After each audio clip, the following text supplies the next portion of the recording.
Salut à tous, bienvenue sur ma chaîne YouTube. Aujourd'hui, vous me retrouvez pour une vidéo qui m'excite un peu. C'est la première vidéo de modification de la Porsche 968. Vous avez vu la dernière fois tous les problèmes qu'avait cette voiture et dans l'ordre des trucs importants à faire, j'ai choisi de faire le truc le moins important, à savoir l'échappement.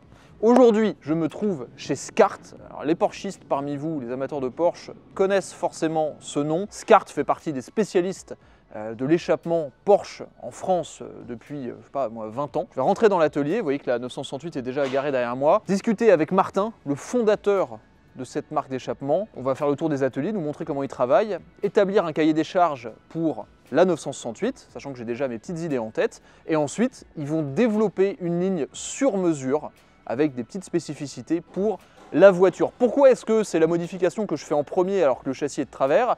Parce que, tant qu'à faire, quitte à ce que le châssis soit de travers, autant que ça fasse un bruit sympa. Voilà, c'est comme ça que je vois le truc. Donc, aujourd'hui, voilà, échappement, ça va être intéressant, il va y avoir de la technique et surtout beaucoup d'histoire parce que Martin, voilà, ça fait 20 ans, plus de 20 ans qu'il est dans le métier, il va nous raconter ça et il a des anecdotes dans tous les sens. Et puis, il y a de la technique. Moi, vous le savez, j'aime bien la technique, j'aime bien voir des projets qui avancent et là, c'est vraiment la Rolls de l'échappement qu'on va mettre sur la Porsche. Et en plus, c'est français, ça fait toujours plaisir. Allez, c'est parti, pensez à vous abonner pour ne pas louper la suite des modifications de la 968 et mes différents formats sur YouTube. Suivez-moi également sur Instagram où il y a aussi des formats que je ne partage pas sur YouTube, sur Instagram, sur la Porsche. C'est parti.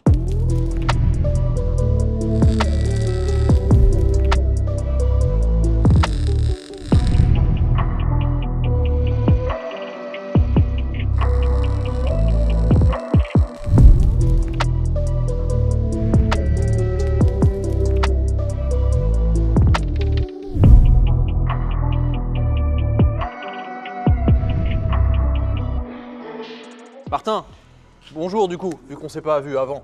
Pas du tout. Salut, bienvenue dans l'atelier.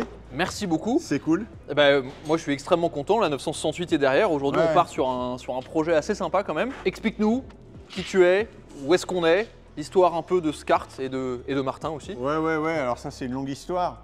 En fait, ici donc on est dans les ateliers de fabrication. On est assez content, c'était un choix de fabriquer en France parce qu'aujourd'hui on peut fabriquer partout dans le monde. Bien sûr. Mais en fait la fabrication française permet d'aller beaucoup plus loin dans la recherche et développement. C'est ce qu'on va voir, je vais te montrer un peu comment ça fonctionne. Faisons le tour. Ouais. Déjà moi j'adore ces ambiances d'atelier parce que on sent qu'il y a de l'histoire, on sent qu'il y a du savoir-faire. Métal, c'est assez particulier. C'est assez rigolo. Donc en fait ici, on fait tout de A à Z. C'est-à-dire qu'on achète des tôles, on achète des tubes, certains même qu'on fait fabriquer sur mesure. Et 100% de l'échappement, il est conçu, il est fabriqué ici.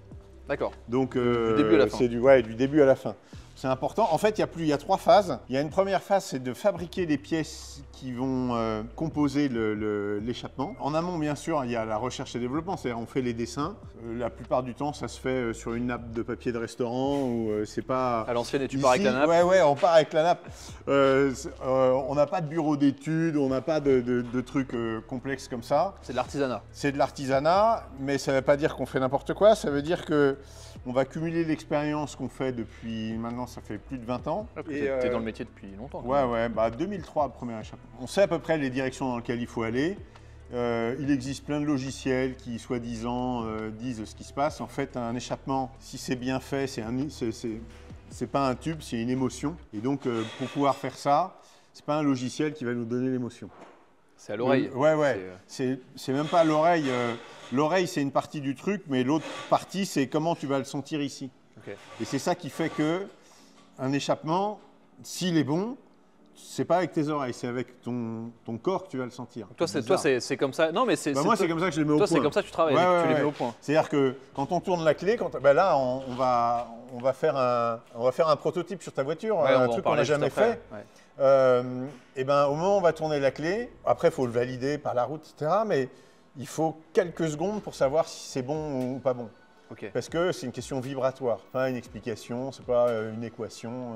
Donc pour toi, l'échappement, c'est ton instrument de musique en fait. C'est quand il démarre, tu sais s'il est accordé ou pas. C'est ça. C'est le fait d'avoir d'avoir une expérience de conduite augmentée par plus d'émotions au moment où on conduit. C'est ça, c'est exactement pour ça que moi je viens faire un échappement chez toi, parce que je trouve que ma caisse elle est super, même si c'est très rigolo, mais les moteurs avant c'est génial, mais elle fait pas un son. Et moi mon plaisir, parce que si tu roules pas à fond, mon plaisir, c'est de pouvoir rouler tranquillement et d'avoir quand même du son, de pouvoir tirer un peu de rapport sans être à 5000 tours. Sans ça, on n'en profite jamais. Exactement. Et moi, je trouve que j'en profite pas assez. Et d'autant plus que si là, à un moment donné, on va se diriger vers un système à valve, là, il faudra qu'on en discute et qu'on voit c'est quoi ton meilleur choix. C'est un truc qui n'a jamais été fait, parce que c'est vrai que les 68, on n'a pas beaucoup de demandes. On en fait 3 dans l'année. Sur 1000 échappements, on fait 1000 échappements Porsche dans l'année à peu près. Porsche, c'est 98% de notre activité. Et les 2% restants, c'est Ferrari, Lambo, Maserati. D'accord. Donc en fait, une fois qu'on a défini à peu près la direction dans laquelle on veut aller dans le flux, et voilà. Après la fabrication, donc la partie R&D, c'est la première phase. On fabrique les pièces qui composent l'échappement. Donc ça, c'est essentiellement avec cette machine-là. C'est une découpe au plasma. On va la remplacer un de ces quatre par un laser. Donc tu poses les tôles dessus et ça va découper par rapport au pattern que tu as dessiné avant. En fait, alors tous les dessins sont sur ordinateur quand même, bien sûr, parce que c'est des logiciels. On dessine même des pièces en 3D, notamment pour un cône. Un cône, ça se dessine en 3D, c'est pas un dessin à plat. T'as pas un système qui lit la nappe sur laquelle tu as décidé encore? Non. Mais avec l'IA, ça va peut-être arriver. On va filer la nappe du restaurant et il va nous faire les codes, c'est possible. En tout cas, pour l'instant, c'est pas comme ça. Donc on dessine la pièce en 3D. Il y a un logiciel qui la met en 2D. Et après, c'est découpé. Alors là, au plasma pour nos prototypes. Et après, une fois qu'on a validé la pièce, on la fait découper au laser. C'est pour ça qu'après, on va internaliser le laser. Les prix des lasers ont baissé, donc je pense que c'est bientôt accessible pour nous. Et si on regarde les pièces laser, là c'est justement ce qu'on disait, là c'est un cône. Le cône à plat, ça donne ça. Oui, donc il va être ensuite. Et donc une fois qu'il est roulé, il y a une grande partie, il y a une petite partie et c'est ça qui fait le cône. D'accord. Donc ça c'est, tu vois, 930. Toutes ces pièces-là, elles sont fabriquées en amont. Ce qu'il faut savoir, c'est que l'épaisseur du trait de scie, c'est 0,5 mm. Dans 0,2 mm, donc c'est un cinquième de millimètre. Ce qui veut dire qu'on a des pièces qui sont précises au cinquième de millimètre. Et en fait, après donc on fabrique nos pièces, tu vois, là il y a des brides même en 10 mm, regarde là. Ça c'est le présilencieux 3 litres 2. La bride elle fait 10 mm, taillée au laser, tu vois, le truc il est irréprochable quoi. Et puis c'est de l'inox haute température. Et puis au moment où il y a un assemblage, là on va montrer par exemple le 97 phase 2. C'est un bon exemple. 97 phase 2. C'est effectivement notre première vente. C'est vrai qu'il ne fait pas de bruit ce moteur. En fait, dans toutes les Porsche, tu as une moins sonore et une plus sonore. Et la 97 phase 2, c'est la moins sonore de toute l'histoire de Porsche. De la 356 jusqu'à... C'est fou ça. C'est-à-dire qu'ils se sont un peu plantés. Ils sont un peu plantés aussi parce que le PSE ne marche pas. Le PSE, donc l'échappement sport, le Porsche Sport Exhaust, il ne fonctionne pas. C'est-à-dire ouvert-fermé, il y a à peine une différence. En plus, eux, ils ont une coupure entre 45 et 75 km/h. Cette coupure, elle n'était pas nécessaire parce qu'ils l'ont supprimée à partir de la 91. Alors que la réglementation n'avait pas changé. Ils se sont vraiment plantés à la fois dans le développement et dans la coupure, ce qui fait que les gens ils sont punis quoi. Je me souviens avoir essayé une 97 GTS phase 2, une 4 GTS, et j'avais été déçu du son d'échappement, c'était terrible. Mais c'est con parce que cette caisse elle est super bien. Génial. 97, c'est une caisse moderne, c'est vachement bien. Elle est bien, elle est beaucoup mieux finie que la phase 1. Oui. Et avec ça, ça pareil, c'est les deuxièmes échappements sur lesquels on a dépassé les 1000 exemplaires. Et ça transforme la voiture la moins sonore à l'un des plus beaux sons qu'une Porsche est capable de faire. Parce que la manière dont on a fait ça fait l'objet d'un brevet. Parce que ça fait comme une peau de tambour, tu vois, les gaz ils arrivent à la perpendiculaire, ils viennent taper là-dessus. Et ça fait amplificateur en fait. D'accord. La profondeur sonore est faite dans les silencieux. Et ça, c'est le niveau sonore. Et ce qu'on entend avec les oreilles et ce qu'on ressent avec le corps, c'est évidemment le mélange des deux. Il n'y a pas que l'un ou que l'autre, puisque les gaz fournissent là. D'origine, dans le milieu du silencieux arrière, qui est ici, il y a une cloison là, qui fait que je ne sais pas pourquoi ils ont fait ça, mais on se retrouve avec 2 échappements de 3 cylindres. En échappement, 2 x 3, ça ne fait pas 6. 2 x 3, ça fait 2 x 3. C'est-à-dire qu'on a 2 échappements de 3 cylindres. Ça ne fait pas un échappement de 6 cylindres. Et nous, on a fait cette pièce-là, qu'on a redéveloppée pendant le Covid pour élargir la zone de fusion des gaz. et qui permet d'avoir une harmonisation des pressions. Donc pour le moteur, c'est beaucoup mieux. En termes de rendement, on gagne 25 Nm et en termes de son, c'est super parce que c'est pas ça qui change tout, mais c'est vraiment un avantage incroyable. Okay. J'en profite d'ailleurs pour vous dire que pendant une durée limitée avec la vidéo, on a un pack spécial chez SCART avec le filtre à air et l'échappement, un pack spécial TGD, on vous en reparlera à la fin, mais toutes les infos seront dans la description. Alors je fais juste une pause sur l'endroit dans lequel on est, parce que là on a en fait tous les guides, parce que ça là, pour expliquer ce que c'est, parce qu'on ne l'a pas montré. Mais parce que ça intervient après dans les étapes. On peut le faire dans le sens que tu veux. Non, mais ça va. En fait, dans notre langage, ça s'appelle maquettage. Alors c'est un mot qu'on comprend bien. Quand on le met sur Google, il ne comprend pas. En fait, c'est assez simple. Quand on reçoit un échappement d'origine, on fait un châssis de fabrication, c'est un rectangle. Et après, on vient positionner l'échappement dessus avec nos contraintes. Nos contraintes, c'est quoi? C'est les entrées, les ou la sortie, et puis le volume. Quand on refait notre échappement, évidemment, il faut qu'il monte sur la voiture. Quand on l'envoie à Singapour, au Japon, aux États-Unis, il faut qu'il soit plug and play. En fait, moi, quand j'ai commencé à faire des échappements, je pensais qu'il y a beaucoup de choses qui se faisaient à chaud. C'est-à-dire que c'était comme une ferronnerie, tu vois. En fait, non. Il y a tous les formages de nos tôles se font à froid. Donc là, on verra, il y a la grosse presse qui fait 400 tonnes là. Ça fait toutes nos enveloppes d'échappement.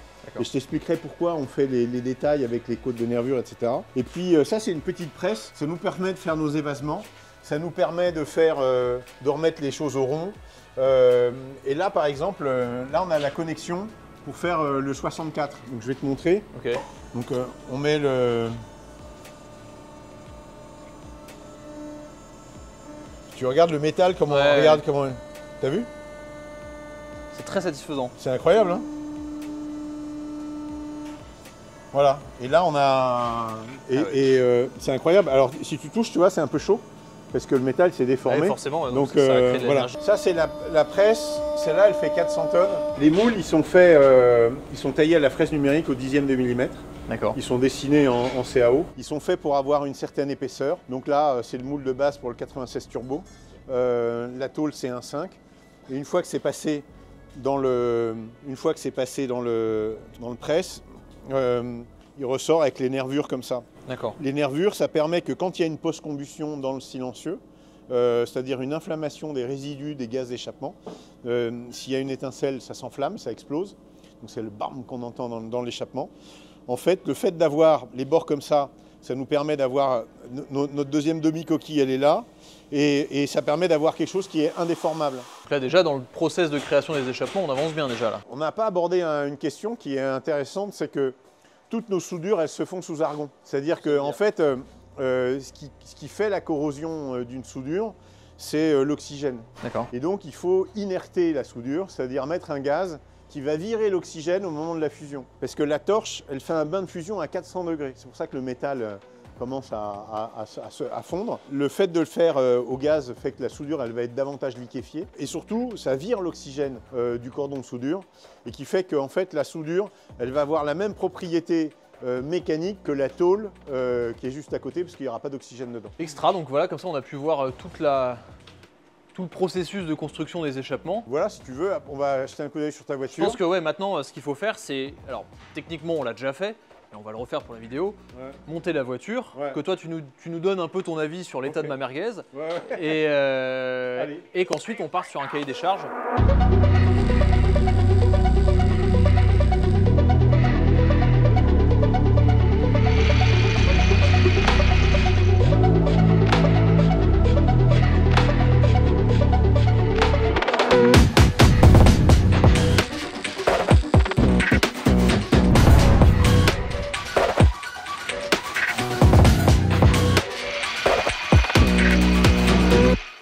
Donc là, ton échappement, tu as le collecteur qui est juste au-dessus. Et puis là, il y a une espèce de downpipe qui arrive avec le catalyseur. Ça, c'est un gros catalyseur. En fonction de ton objectif, tu vas nous dire qu'est-ce qu'on va faire. Il y a plein de possibilités. Là, je te donne le descriptif tel que c'est organisé aujourd'hui. Et en fonction de ton objectif, on a plusieurs possibilités. Et on verra ce qu'on met en œuvre pour pouvoir atteindre l'objectif. Là, on a un pré-silencieux avec la fameuse bride qui est usinée, là dont je te parlais. Elle est là. Donc là, on a un pré-silencieux. Après, c'est divisé par 2, mais ce n'est pas forcément une nécessité. Pour arriver au silencieux, le silencieux terminal, il est là. Il est énorme. C'est une valise Samsonite. D'ailleurs, il a mis un POC là, tu vois. Oui, je bon, sais pas. Alors, la voiture, elle a eu une vie antérieure. Voilà. Elle a une vie. Alors, la particularité de la 68, c'est que la sortie, elle est séparée du silencieux. La plupart des échappements, la sortie, elle est intégrée. Tu prends une 44, okay. La sortie, elle est. Et donc là, ça va nous permettre de pouvoir avoir un choix de sorties différentes. Voilà. En fonction de ce que tu souhaites. Soit on fait une sortie type d'origine, c'est-à-dire avec un oblong comme ça, ou alors on peut éventuellement tenter le coup avec une sortie double. Tu m'en avais montré une autre, moi j'aime bien, et la sortie double j'adore. Ouais. Bah, on va essayer, on verra bien, de toute façon on va les faire. Surtout que cette sortie-là, en fait, si tu le montes là, c'est tout abîmé parce qu'en fait la voiture elle a eu un choc à l'arrière, je pense que quelqu'un elle a reculé dans un mur, on voit encore la trace du pare-choc qui est cassé là. C'est tout dégueu, elle est de travers, elle est pas centrée. Ouais, puis elle a pris cher, regarde, elle est pourrie de partout. Demande si elle n'a pas eu une seconde soudure. J'ai vu tout à l'heure là, il y avait ça a l'air d'avoir été ressoudé, tu vois, c'est un peu charbonné. Ouais. Donc on creuse dans le passé. Trouble de la voiture. Ouais, les voitures, elles ont toujours, tu vois, alors ça a été ressoudé. Ça, c'est pas d'origine, ça c'est sûr. Ouais, ça se voit. Donc le truc, la voiture, elle a eu une vie, quoi. Donc on connaît jamais tout ce qui s'est passé. Pour le coup, sur la mienne, en plus, j'ai très peu d'historique dessus. C'est la 4e fois, je crois, que je la mets sur un pont. Et à chaque fois qu'on la met sur un pont, on découvre des trucs parce qu'à chaque fois, c'est avec des spécialistes différents. Et à chaque fois, on découvre des trucs. Et alors, moi, je trouve ça intéressant. Parce que je l'ai acheté justement pour la remettre au goût du jour et leur donner de l'amour, cette voiture. Mais il y a plein de trucs qui montrent qu'elle a été un peu bricolée dans tous les sens. C'est un peu le problème des moteurs avant, c'est que les cotes ont baissé et les gens ne les entretenaient plus. C'est exactement ce que du je disais coup, dans la vidéo. ça c'est dommage, quoi. C'est quoi ton objectif en fait? Parce que clairement on peut tout faire. Ouais. On peut faire de la voiture du grand-père qui fera aucun son à la voiture de course. Ça, je l'ai déjà. Enfin, la voiture de grand-père, je l'ai déjà. Mais donc, dis-moi, en fait, nous, quand on a quelqu'un au téléphone, c'est toujours la première question qu'on pose. C'est quoi votre objectif? C'est quoi le point à atteindre? Parce qu'il n'est pas le même pour tout le monde. Forcément. Alors, vas-y. Alors, moi, je sais que c'est déjà une voiture qui est assez mécanique à vivre. On entend beaucoup la route, on entend beaucoup plein de trucs. Mais ce qui me frustre pour l'instant, c'est que avec ce moteur très coupleux qui demande qu'à rouler à 2000 tours minute, j'ai aucune émotion sonore. J'ai rien. Donc ça m'ennuie parce que je suis obligé d'aller chercher les tours pour avoir du son et c'est pas dingue. Donc moi idéalement ce que j'aimerais, c'est ce que j'avais sur ma M3 avant, ça serait si c'est possible un mode silencieux. Vraiment par exemple pour la ville, pour les voisins, pour les trucs comme ça, un mode qui fait pas trop de bruit et peut-être un mode qui en fait plus.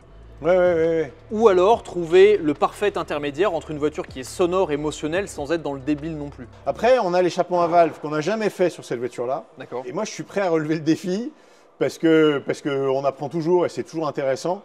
Et là, ça permet d'augmenter l'écart type entre je fais pas de bruit, c'est-à-dire je conduis comme je veux et je fais pas de bruit. Tu arrives à 2 h du matin chez toi et que tu n'as pas envie de rouler tranquille, tu avances. Eh ben, tu réveilleras personne. Et puis, tu appuies sur un bouton, une télécommande, on verra. Et là, on est en mode sonore. Et du coup, on peut aller chercher des sons plus loin parce qu'à tout moment, on peut couper. Moi, j'avoue que j'aime bien, je me rappelle de la M3 Touring, moi j'adorais cette idée de démarrer avec une voiture qui était très silencieuse, qui faisait un son d'M3 d'origine, et quand j'arrivais dans un tunnel, en l'occurrence à Paris, ou que j'allais sur piste ou un truc comme ça, paf, t'appuies sur le truc, et là t'as un truc un peu con. Et j'avoue que en plus c'est une voiture qui va être filmée, qui a besoin de faire du bruit, et c'est ma voiture de sport, j'ai aussi envie que ça sonne quoi. Ok, allez. Donc allez, si ça peut faire du bruit, moi, ça me va, c'est un échappement. Relève le défi.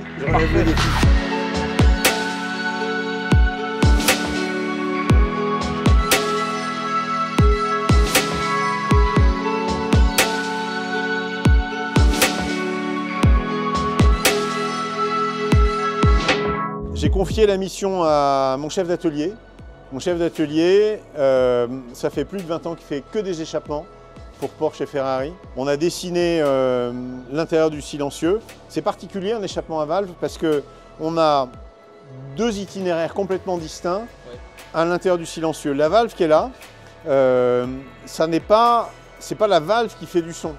La valve, c'est une porte vers un itinéraire secondaire qui soit en fonction de l'endroit où elle est placée, fait du bruit, ne fait pas de bruit, peu importe, mais c'est une porte vers un itinéraire secondaire. Il faut que les deux itinéraires ils soient dedans, il faut que ça se transforme en émotion quand tu ouvres et quand tu fermes, tu puisses être discret. C'est l'idée. Là, il est en train de finir de l'assembler et dès que c'est prêt, on le monte, on tourne la clé et on voit ce que ça donne. On travaille aussi en amont sur le catalyseur et le pré-silencieux pour voir, ça va être la quantité de son et ça va être la qualité du son. Voilà. Et c'est évidemment le mélange des deux, ça a résultat. Et on voit là la sortie. Tu m'en avais montré deux la dernière fois.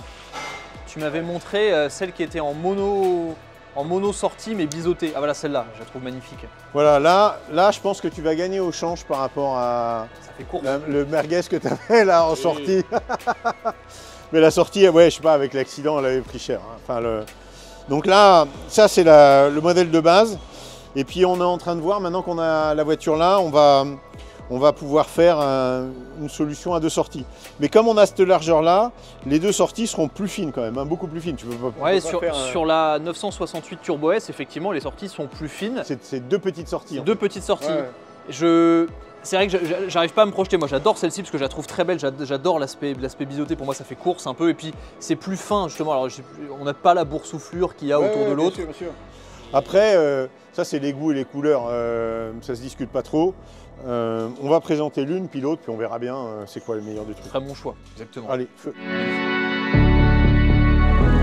Alors là, ce qu'on va faire, c'est un test de sonomètre pour calculer le avant et après. Et ça va aussi nous permettre de donner quelques infos sur la ligne, vous allez voir. Alors Brieux, tu me dis ce que je fais? Ok, stabilise-toi à 3000 tours. Ok.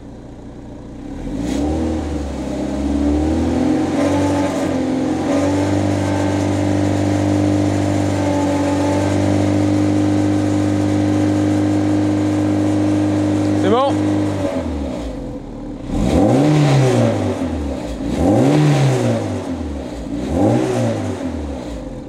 C'est bon. C'est bon? Ouais. Alors, je sais pas si vous avez remarqué, mais ce qu'on entend principalement, c'est le bruit des pare-chaleurs qui tapent contre la ligne, notamment à 3000 tours. Tu peux confirmer, Brieux, mais c'est ouais, ça. On n'entend que ça.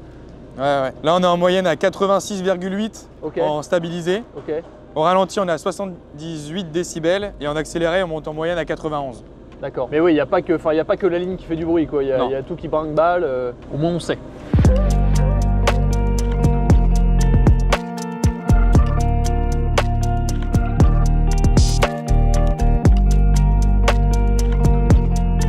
Non. Ah ouais. 20 kilos. Ah ouais. Alors soit j'ai énormément de force et je pensais que ça en faisait que 10. 20 kilos, mais c'est incroyable. Bon, on va gagner combien là avec les...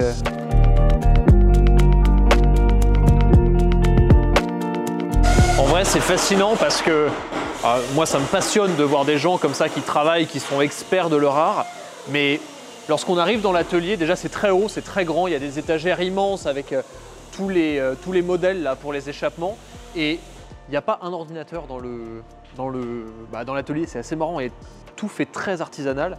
C'est très artisanal. Et du coup, je trouve qu'avec les explications de Martin, on ressent ce savoir-faire, cette expérience et surtout on voit l'histoire voilà, de tous les échappements qu'ils ont faits, qui sont là sur les murs. Et ouais, tout est très mécanique à l'ancienne, il y a les odeurs du métal. Je trouve ça ultra passionnant et voilà, c'est chauvin, mais c'est français, c'est fait en France, histoire française, par des Français. Ça fait du bien d'avoir du savoir-faire comme ça en France et c'est pour ça que je prends autant de temps pour vous le montrer. Parce que voilà, moi ce que j'adore c'est de mettre en avant des gars qui ont un savoir-faire exceptionnel. Et là on est 100% dedans et c'est pour ça que je suis vraiment très content d'avoir du SCART sur ma voiture. Je sais pas, il y a un côté calme, précis, efficace. On a un peu ces sensations-là dans l'atelier, j'adore. Alors il y a beaucoup de bruit dans l'atelier, vous m'excuserez, mais là on a la ligne terminée. Alors ce qui est intéressant, donc comme on vous l'avait dit, ici il y a le catalyseur, vu que cette voiture est catalysée d'ailleurs. J'ai eu ça il n'y a pas longtemps, j'en suis très content, voilà. C'est mon petit côté bling bling. La catalyseur, au début ils avaient fait une ligne sans ce petit pré-silencieux pour essayer, mais ils avaient trouvé que ça faisait vraiment beaucoup trop de bruit. Du coup ils en ont mis un, ce qui fait qu'on a la sortie du cata ici, le petit pré-silencieux et ensuite le silencieux à l'arrière avec le système de valves. Donc quand les valves sont ouvertes, en gros ça passe directement là, si je dis pas de bêtises. Et autrement ça fait un parcours à l'intérieur pour justement avoir un peu moins de bruit. Alors la grande question qu'on avait, c'était quelle sortie d'échappement on allait choisir. Au début j'étais plutôt parti sur celle-ci qui finalement est plutôt d'origine. Vous voyez, ça aurait fait quelque chose comme ça. Mais lorsqu'on l'a mis sur la voiture, j'étais pas hyper convaincu, donc ils m'ont proposé d'en faire une deuxième comme ceci, donc ronde avec le nid d'abeille à l'intérieur. Et en fait je trouve ça beaucoup plus joli. Donc en fait je trouve ça beaucoup plus sport.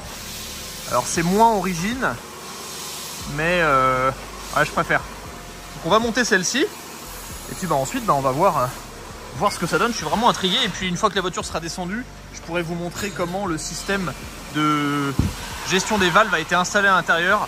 C'est vraiment très bien fait. Et là, moi ce que j'aime, c'est que c'est de l'inox d'excellente qualité avec des soudures imposantes. Alors c'est pas les soudures les plus esthétiques du monde, mais moi ce qui m'intéresse, c'est surtout que ça soit solide. Et c'est le cas parce que c'est l'inox très solide. En plus de ça, voilà, les soudures sont assez grosses, donc ça va bien tenir dans le temps. J'ai vraiment hâte de découvrir ce que ça va donner pendant que Christophe ici est en train de monter la première partie de la ligne.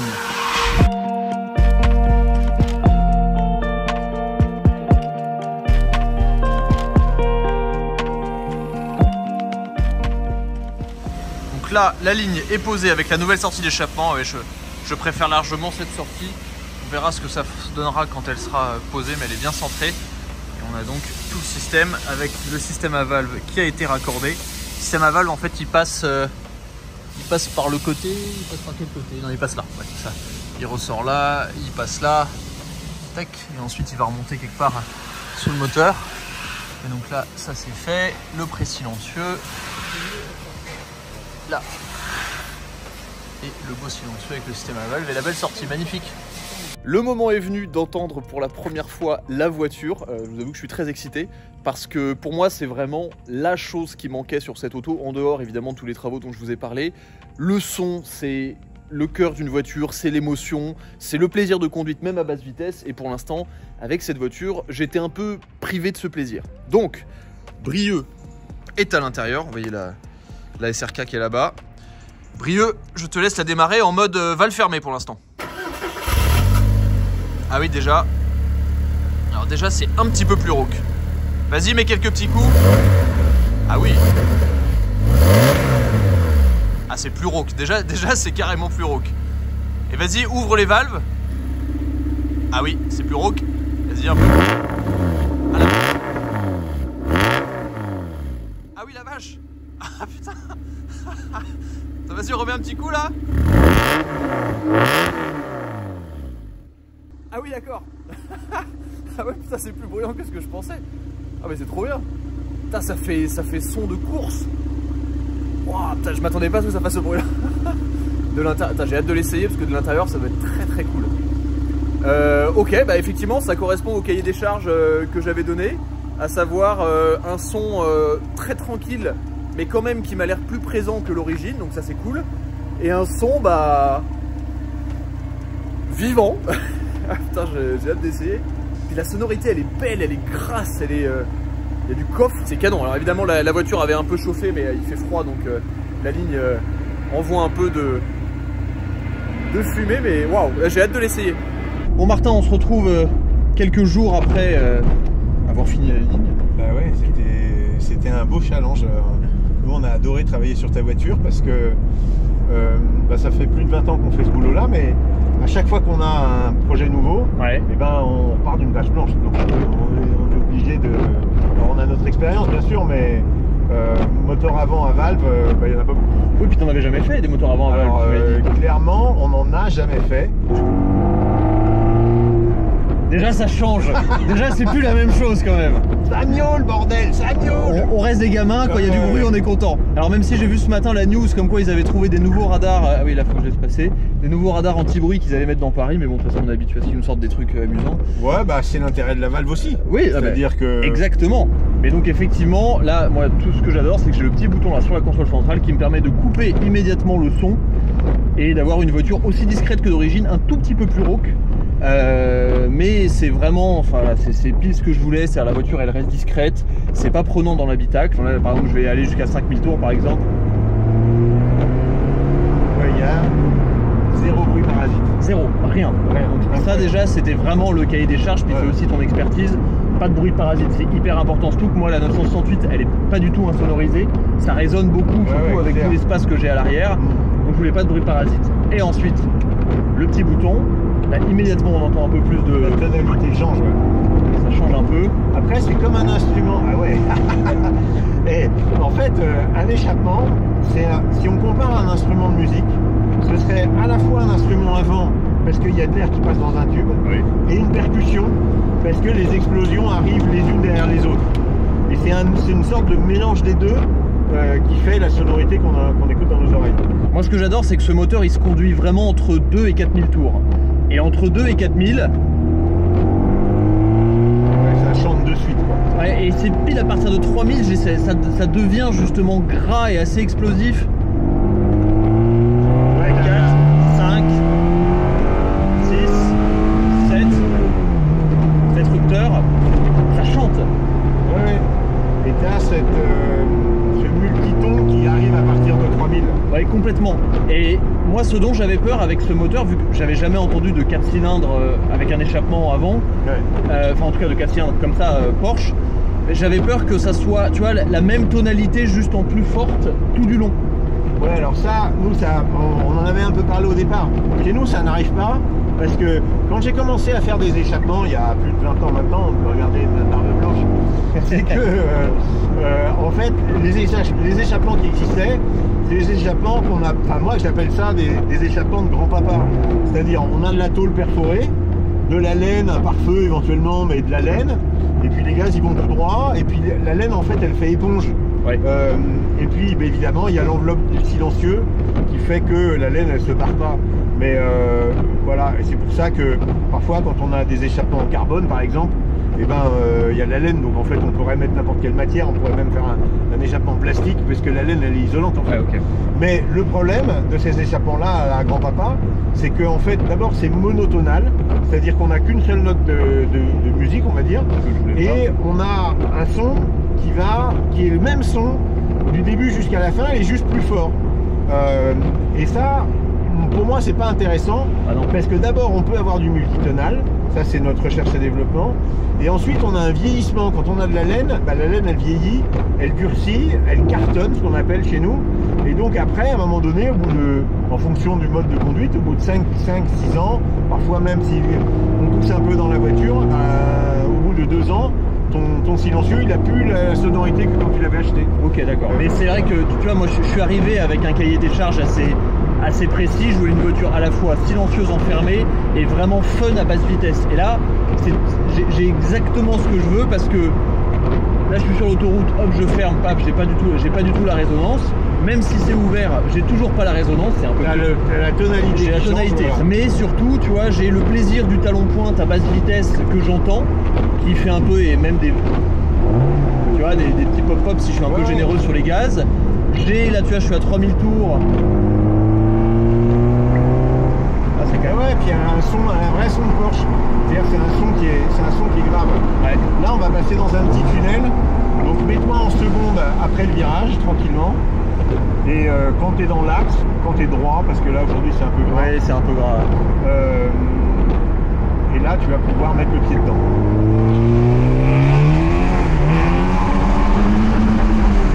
Ouais, il va falloir changer les pneus. Il va falloir changer les pneus, effectivement. Mais on l'a bien entendu. Mais on l'a bien entendu. C'est simple en fait d'être heureux même quand il fait dégueulasse. Ah, ouais. Il faut un bon échappement, c'est tout. C'est tout, il faut un bon échappement, ce kart. Ouais, voilà, exactement. Non mais ça transforme vraiment la vie de la voiture. Et combien d'essais t'as fait avant d'arriver à ce résultat-là sur la voiture? Pour la 68, ouais. Là on en a eu 4. 4 quand même, d'accord. Ouais. Ça fait un rond-point. Tu me dis ça pourquoi? Pour que je le prenne tout en travers ou... Bah ouais, carrément. Parce que je sais faire, ça y est, faut pas trop me le demander. Avec le pot d'origine, il n'y a rien, quoi. C'est dramatique. Ah bah sur cette voiture, il n'y a rien. Et donc, ceci est un appel aux décibels pour tous les propriétaires de 944 et de PMA en général. Si vous voulez déjà, juste avec une modification, transformer votre voiture, bah, un échappement, ça change tout. Et là, en l'occurrence, avec cet échappement à valve, bah, vous avez le discret, le je rentre chez moi tard, le je me lève tôt le matin, et le plaisir sur les petites routes quand on est tranquille. Et évidemment, l'objectif n'est pas d'emmerder tout le monde, mais pour le plaisir et l'appréciation de la voiture, ça change absolument tout, ça n'a rien à voir. Parce que je sais qu'il y a beaucoup de personnes qui sont peut-être un peu conservatrices sur le fait de modifier au niveau de l'échappement une voiture. Et le principe d'une caisse de sport, particulièrement d'une Porsche ou de quoi que ce soit d'autre, c'est que c'est une voiture plaisir. Donc si vous vous faites pas plaisir avec un peu plus de décibels, et de toute manière tout est adaptable, vous pouvez avoir plus, moins, moyen, ben, en fait quel est l'intérêt finalement? Et ça transforme une bagnole, même une bagnole où vous vous dites je m'y attache pas tant que ça, vous redécouvrez une autre voiture. Moi, entre le avant et après l'échappement, c'est une autre caisse, c'est différent. Donc, il y a des gens d'ailleurs qui font ça en disant je voulais changer et puis finalement je mets un échappement et puis ils changent, mais ils n'ont pas besoin de payer une carte grise, de recommencer machin, d'aller chercher une bagnole. C'est quand même un peu plus simple. Avec, ouais, c'est clair. Donc voilà, achetez des échappements, faites du bruit. C'est pas très 2024, mais on s'en fout. Allez, demandez au Père Noël. Oui, c'est vrai qu'il manque plus qu'un bonnet et vraiment c'est parfait. Ça, bah ouais. Et on a pensé à vous pour toutes les personnes qui justement aimeraient équiper leur voiture d'un échappement SCART. Vous pouvez contacter pendant une période définie, limitée, que je vais faire apparaître sur l'écran. Vous pouvez contacter SCART ou directement sur leur site internet et vous aurez en plus de l'échappement un filtre à air adapté à votre voiture qui sera offert. Donc ça c'est pour une durée limitée, n'hésitez pas. Vous savez ce qu'il reste à faire. Merci Martin et merci à tes équipes pour l'accompagnement et le développement de ce projet. Je suis super content. Et puis je vous dis à la prochaine vidéo sur ma chaîne YouTube.